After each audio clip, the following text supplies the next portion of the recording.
ઓમ, હું જીતુપરી ગોસ્વામી. મને જણાવતા ખૂબ જ આનંદ થાય છે કે વિસાવદર ગોકુળ ગૌશાળાના એક સોલંકીભાઈ અમારી બાજુમાં જ છે, જે 24 કલાક સખત ગાય કોઈ બીમાર હોય કે કાંઈ પ્રોબ્લેમ હોય પશુધનને, તો વિના સંકોચે પોતે ગાડી લઈને સેવા કરે છે નિસ્વાર્થે. એની સેવા અને એવા જ અમારે એક હનુમાનપરામાં પૂનાભાઈના દીકરા મથુરભાઈ, આની બંનેની સેવા એક મુખ સેવક તરીકે. મથુરભાઈની સેવા જો આપણે વાત કરીએ તો જે કોઈ પદયાત્રિક હોય છે, ચાલીને જતા હોય, તો એને ચા પાણી આવી વ્યવસ્થા નિસ્વાર્થે બંને કરે છે.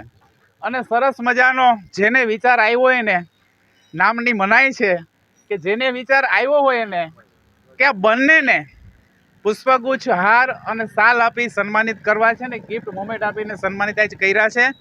તો ખરેખર જે વિસાવદરની અંદર આવી ઘણી સંસ્થાઓ છે અને મુખ સેવકો છે, તો આ સેવકોને જે બિરદાવ્યા છે એ ધન્યવાદને પાત્ર છે. જેને એવો શુભ વિચાર આવ્યો હોય, હનુમાનપરાની અંદર આજે આ મથુરભાઈની હોટલે બંનેનો સન્માન કાર્યક્રમ રાખેલો છે.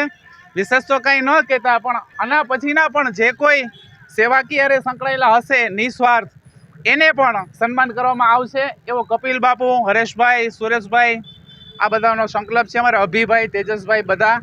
તો આ સન્માનને આપણે બધા સ્વીકારીએ અને ભવિષ્યની અંદર જે કોઈ આ મીડિયાના માધ્યમથી જોતા હોય, સાંભળતા હોય, એને પણ એવો મેસેજ જાય કે અમે પણ કંઈ સેવા કરીએ.